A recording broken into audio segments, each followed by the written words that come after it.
La vidéo que vous êtes en train de voir, c'est vrai qu'elle date un peu. C'est une manifestation qui a eu lieu en décembre 2019 au Chili, et bon Dieu que c'est beau à voir et à entendre. Dites-moi, qu'est-ce qu'une oligarchie peut opposer à ça ? Eh bien rien du tout. Parce qu'un peuple révolutionnaire ne peut tout simplement pas être arrêté. Alors cette nuit, ce peuple a voté à 80% pour l'établissement d'une assemblée constituante citoyenne pour réécrire les règles du pouvoir édictées après le coup d'État de Pinochet. Ce qui est tout de même une très belle revanche sur l'histoire. En vrai, le Chili, c'est un peu un pays frère pour la France, et cette histoire, elle se joue en parallèle de celle des Gilets jaunes. Au Chili, ça a commencé après l'augmentation du ticket de métro. La population est sortie dans la rue et des manifestations géantes sont organisées. Malgré le couvre-feu politique, la répression et l'état d'urgence, les Chiliens agissent et après un rassemblement d'1 million de personnes, ils forcent le pouvoir à lever les restrictions, à remanier le gouvernement et à organiser une constituante. Alors non, c'est vrai que ça ne va pas tout résoudre, mais ça montre en tout cas qu'un peuple qui agit en masse est, quoi qu'il arrive, un peuple souverain. Voilà ce qu'il faut répéter. Derrière chaque crise, il y a une opportunité d'une sortie vers le haut. Les Chiliens le montrent avec brio, alors n'en doutons plus.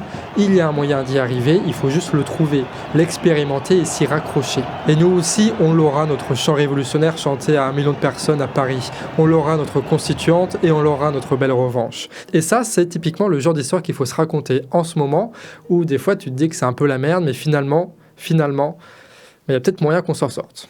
Après, peut-être que j'en fais trop, c'est peut-être juste le Pikachu géant qui participe à chaque manif au Chili, qui organise la révolution tout seul dans son coin, en manipulant un peu tout le monde, quoi. C'est probable. En tout cas, les gens, bienvenue au Canard Réfractaire. Aujourd'hui, messieurs, dames, nous sommes lundi et comme chaque lundi sur la chaîne du Canard Réfractaire, on va faire une revue de presse. Et c'est une revue de presse qui se veut un peu en complément de tout ce qui se passe autour, c'est-à-dire ces discussions interminables sur la seconde vague et sur l'attentat terroriste. Ici, on va faire une petite capsule d'information, on va réunir toute l'actualité qui ne concerne pas ces deux événements et qui pourtant sont importants. Et notamment avec l'actualité internationale parce que tu as énormément de choses là-dedans qui sont vachement intéressantes, c'est ce qu'on va voir tout de suite. En Biélorussie, le bras de fer entre le pouvoir et le peuple continue. Après une manifestation de 100 000 personnes, l'opposition passe à la vitesse supérieure avec une menace de grève générale qui doit débuter normalement aujourd'hui. L'enjeu, c'est d'obtenir la démission du président fraîchement élu et plus que jamais contesté.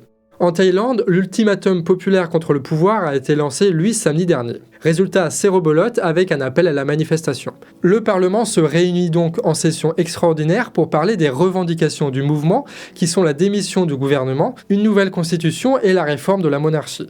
Un mouvement dur porté par les jeunes et qui gagne du terrain, forçant notamment le roi à apparaître en public. Ça bouge en Thaïlande, mais ça bouge aussi à Hong Kong, évidemment, mais aussi à Taïwan. Et tous ces opposants, ils ont décidé de former ce qu'ils ont appelé une alliance thé vert au lait. Ouais, thé vert au lait. Donc ça veut dire qu'on fait la révolution avec du thé vert en Asie et qu'on fait la révolution avec Pikachu en Amérique latine. Ce qui montre bien qu'au Canard Réfractaire, on avait raison depuis le début. C'est bien ces deux éléments-là qui vont faire la révolution mondiale. Bon, en fait, le nom, il n'est pas si curieux parce que le thé, c'est le point commun culturel et politique entre ces pays et c'est devenu l'appel fédérateur après qu'un acteur thaïlandais célèbre ait parlé de Hong Kong comme un pays par erreur sur les réseaux sociaux. L'internationalisme des luttes là-bas s'organise donc avec un soutien mutuel et l'accueil de militants politiques. Des opposants écolos au Vietnam et aussi en Inde ont rejoint le mouvement qui compte opposer une résistance populaire à l'impérialisme chinois. Une belle dynamique que le site de la Croix relaie avec un grand professionnalisme comme à son habitude.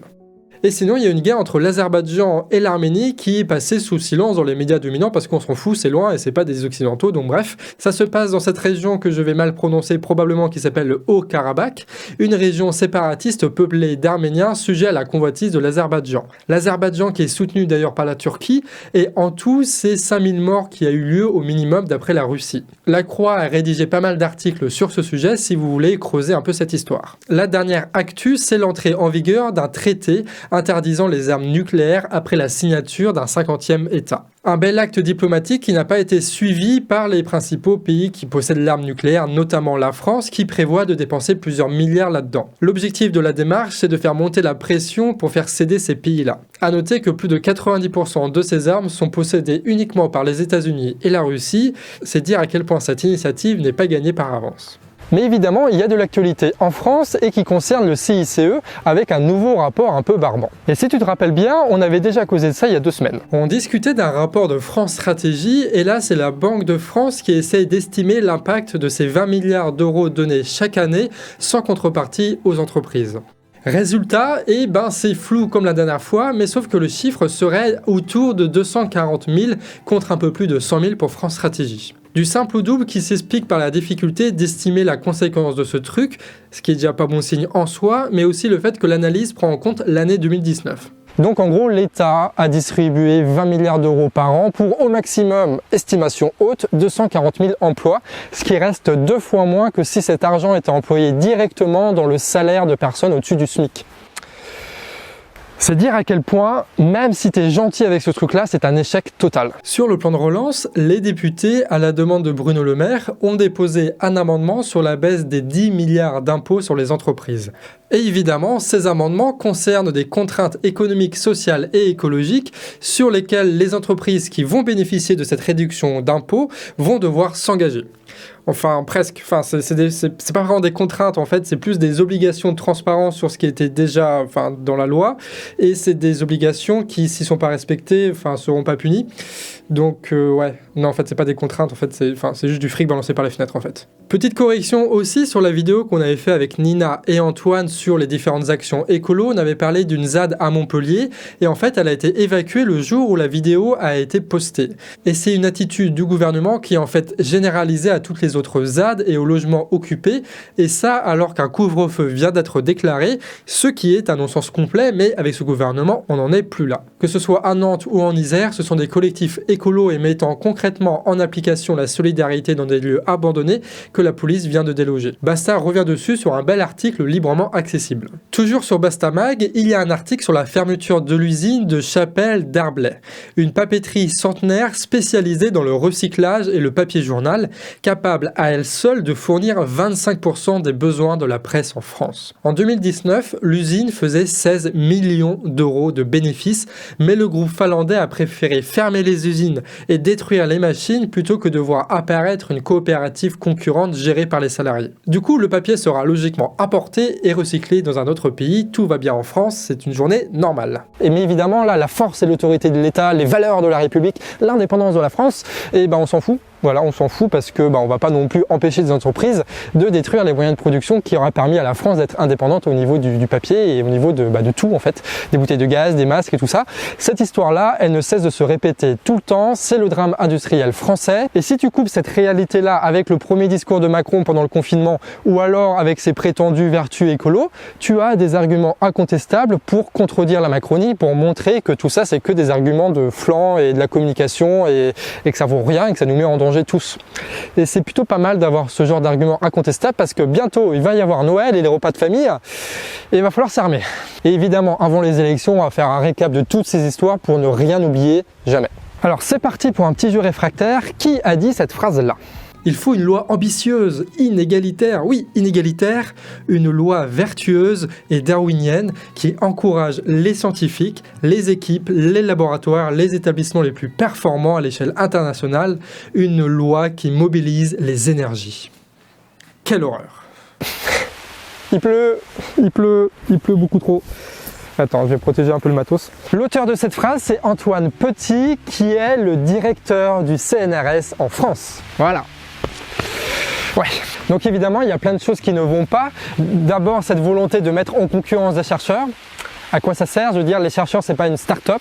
Peut-être que ça marche pour les start-up, je n'ai jamais essayé, mais en tout cas, ce qui est sûr, c'est que ça ne marche pas pour les États, ça ne marche pas pour les scientifiques. Et en plus, mettre ça sur le dos de Darwin, c'est un peu lâche, parce que Darwin, ce qu'il a dit, c'est qu'il y a une sélection naturelle qui se fait pas forcément sur la compétition, il peut se faire aussi sur la coopération, ce qui explique pourquoi l'être humain est là, parce que nous, on n'est pas très agile ni très fort, on est juste des gens qui coopèrent. Ce qui fait que mettre ça sur le dos de Darwin, c'est quand même assez osé, surtout pour quelqu'un du CNRS. Et évidemment, je ne parle pas de ça par hasard, c'est que c'est le symbole de ce que devient la recherche en France avec la future loi de programmation. Dedans, il a organisé la précarisation des jeunes chercheurs, l'aggravation des inégalités et le manque de financement malgré une annonce de communication. Bref, le gouvernement veut macroniser l'université et les chercheurs, évidemment, se rebiffent parce qu'il ne faut pas déconner non plus et il lance entre d'autres actions une pétition qu'on peut tous signer. Ah oui, sinon petite découverte, alerte, j'ai vu que le Monde Diplomatique avait une chaîne YouTube. Voilà, et vu que j'aime bien le Monde Diplomatique, et ben on en parle parce que clairement il n'y a pas assez de vues ni assez d'abonnés, ce truc là n'est pas assez mis en avant et c'est bien dommage. Alors qu'en plus il propose un contenu qualitatif de ouf en vrai, c'est juste que vu que c'est du son, c'est pas assez partagé et mis en valeur par l'algorithme YouTube. Donc si vous aussi vous êtes déter, on peut partager certaines de leurs vidéos pour vous faire la bonne action du jour et essayer de favoriser ce média là qui mérite un peu plus de visibilité que BFM, CNews ou ce genre de trucs. Petite information aussi, avec Thomas, on a lancé ce qu'on a appelé Débordons, le courriel des médias militants, et toutes les semaines on va envoyer une série de vidéos qui sont intéressantes sur le concept de la politique pour essayer de déborder les médias traditionnels et essayer de faire en sorte que les petites chaînes YouTube que nous avons puissent devenir de véritables outils d'éducation populaire pour tout le monde quoi. Et donc si ça t'intéresse, tu peux envoyer un mail à